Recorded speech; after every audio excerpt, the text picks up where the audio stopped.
জানেন, এই 2টা বছর নিজেরে শিকল দিয়ে বাইন্ধা রাখছি। 2 বছর হয়ে গেছে। 2টা বছর হয়ে গেছে দেশে ফিরি নাই।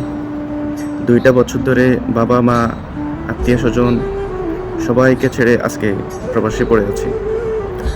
আচ্ছা, আপনার কি মনে হয় প্রবাসে অনেক সুখ, অনেক শান্তি? নতুন নতুন জামা কাপড় আর একটু গাড়ি নিয়ে বাইরে গেলে যদি ফেসবুকে ছবি দিলে কি মনে করেন যে প্রবাসীরা অনেক সুখে আছে, আমরা অনেক সুখে আছি? No, you are wrong, you thinking wrong. জানেন, এই 2টা বছর নিজেরে শিকল দিয়ে বাইন্ধা রাখছি। বন্দিশালা চিনেন? দেশের জেলখানা, ওটা মনে করতে পারেন। ওটার মধ্যে আছি মনে করতে পারেন। দেশে থাকতে বন্ধু বান্ধব সবাইকে নিয়ে ঘোরাঘুরি হতো। এতটা সোজা না ভাই, প্রবাস জীবন এতটা সোজা না। নিজের পায়ে দাঁড়ানো অনেক কঠিন। আসলে প্রবাস জীবনে না আসলে বুঝতামই না প্রবাস জীবন কতটা ভয়ানক।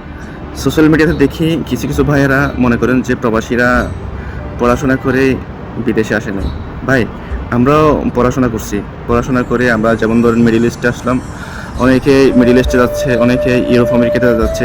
ভাই, আমরা অত মূর্খ না, আমাদেরকে এতটা মূর্খ মনে করি। কিছু ভাই বোনেরা আছেন যে প্রবাসীদেরকে এতটা ইনসাল্ট করেন যে আমরা মানুষই না।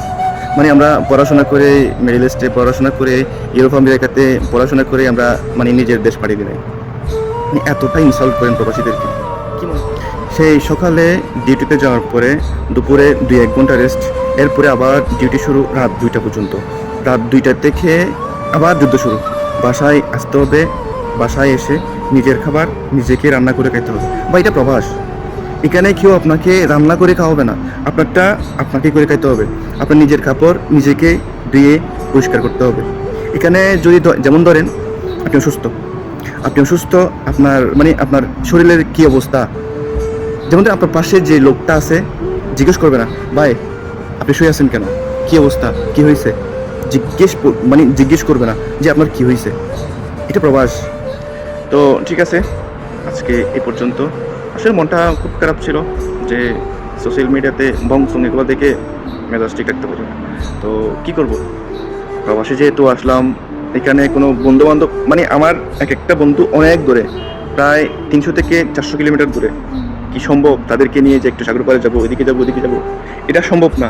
ডিউটি, বাসা, বাসা, ডিউটি, মানে টাইমলি খাবার, এই আর কি। তো আপনারা আছেন সোশ্যাল মিডিয়াতে, আপনাদেরকে আমার নিজের লাইফ সম্পর্কে একটু শেয়ার করলাম, এইটুকু। তো ইনশাআল্লাহ নতুন কোনো ভিডিও নিয়ে আপনাদের সামনে আসবো।